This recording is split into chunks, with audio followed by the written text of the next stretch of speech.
बीच में क्यों खड़े हो रहे हैं? बस खड़े रहो।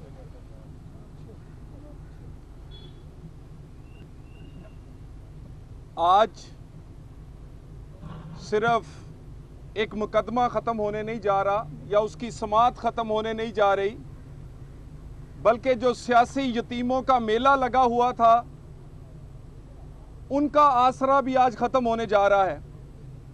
और ये वो तमाम सियासी यतीम जिन्हें पाकिस्तान की कौम ने इक़्तिदार और वोट से महरूम करके यतीम बनाया है, ये रोज़ाना सुबह सुबह किसी दरबार की तरह सुप्रीम कोर्ट के सामने भी लाइन लगा लेते थे कि शायद इक़्तिदार का लंगर जो है वो यहाँ से मिलेगा।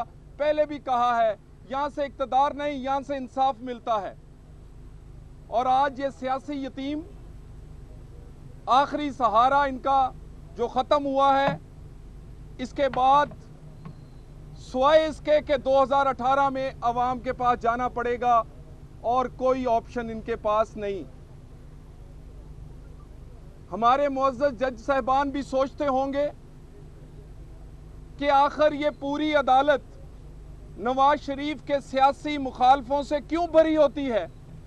वो सियासी मुखालिफ जो ना पटिशनर हैं, ना गवाह हैं, ना उनका कोई केस से तल्लक है, ये सारी की सारी अदालत में नवाज शरीफ के मुखालिफ क्यों भरे पड़े हैं।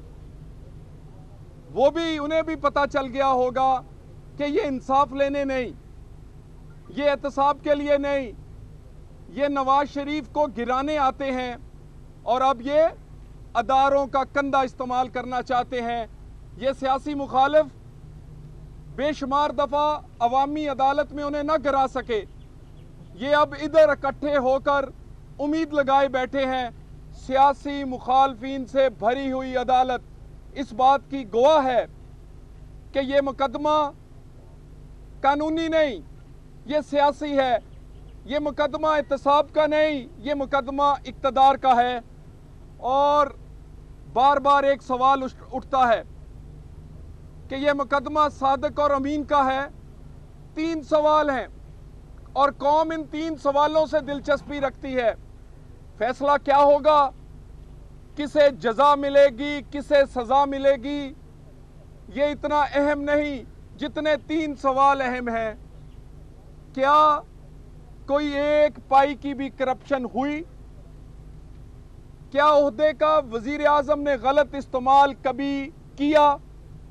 क्या कोई ऐसी जायदाद बनाई गई हो जिसको अपने इनकम टैक्स और इलेक्शन कमीशन के गोशवारों में जाहिर ना किया हो?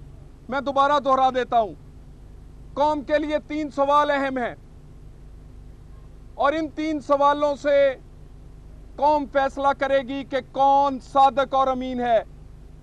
क्या ओहदे का कोई गलत इस्तेमाल हुआ? क्या कोई करप्शन तो नहीं हुई? क्या कोई प्रॉपर्टी करप्शन और ओहदे के गलत इस्तेमाल से तो नहीं बनी?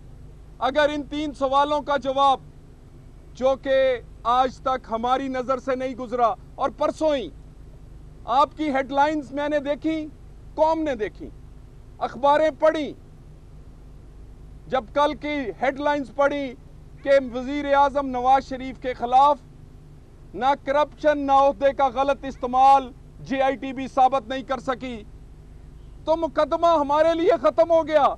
हमें जजा और सज़ा से कोई डर नहीं। अब हमारे लिए ये सर्टिफिकेट कि हमारा वजीर आज़म सादिक और अमीन है, ये काफ़ी है। सज़ाएं हमें पहले भी हुई हैं। डोगर कोर्ट से नाअहली हुई, मुशर्रफ ने अपने लगाए हुए जजों से सज़ा दिलवाई, लेकिन कौम ने तस्लीम नहीं किया।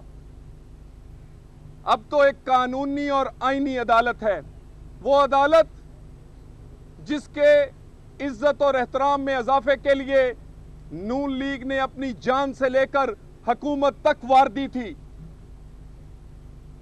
और अब लोग समझते हैं कि आज मुकदमा खत्म हुआ, लेकिन नवाज शरीफ का मुकदमा खत्म नहीं हुआ।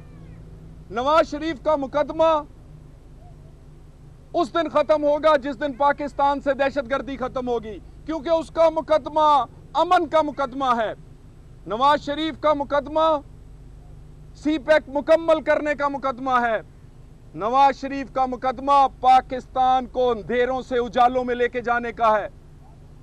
पावर प्रोजेक्ट लगते रहेंगे, सी पैक बनता रहेगा, दहशतगर्दी की जंग लड़ते रहेंगे। नवाज शरीफ ये मुकदमा तब तक लड़ेगा जब तक ये जीत पाकिस्तान के लोगों की नहीं होती। हमें ऐसे मुकदमों से ना रोका जा सकता है, और अगर नवाज शरीफ और उसके खानदान में किसी किस्म का कोई उन्हें शक या शुबा होता तो अपने आप को, अपने मरहूम वालिद को, अपने बच्चों को जो इस पाकिस्तानी कानून के पाबंद नहीं, ला के पेश न किया जाता। और तो और मियां नवाज शरीफ को तकलीफ देने के लिए, उसको जिच करने के लिए, उसको झुकाने के लिए उसकी बेटी को भी JIT बुलाया गया। मगर ये नहीं जानते कि ये लड़ाई हमारी अना की नहीं है, ये लड़ाई नवाज शरीफ की जात की नहीं है, ये पाकिस्तान की है। सी पैक नहीं रुकेगा, पावर प्रोजेक्ट लगते रहेंगे, और दहशतगर्दी की जंग नवाज शरीफ ही लड़ते रहेंगे। आप जिस तरह का मर्जी हरबा इस्तेमाल करें। और एक दफा मैं फिर आखिर में कह दूं, कौम को 3 सवालों से दिलचस्पी है, और उन्हीं 3 सवालों से पता चलेगा कि सादक और अमीन कौन है। अगर नवाज शरीफ पर ओहदे का गलत इस्तेमाल, एक पाई की करप्शन और इन पैसों और नाजायज पैसों से जायदाद बनाना साबित नहीं होता, तो फिर नवाज शरीफ सादक और अमीन है। और इंशाअल्लाह ताला हम इसी तरह नवाज शरीफ और इन सियासी यतीम, ये बेचारे जो बेसहारा हो गए हैं आज, इनको आखिरकार 2018 में लेकर चलेंगे, और फिर उस नवाज शरीफ से मुकाबला होगा जिसके पास कारकर्दगी का सर्टिफिकेट भी होगा और सदाकत और अमानत का सर्टिफिकेट भी होगा।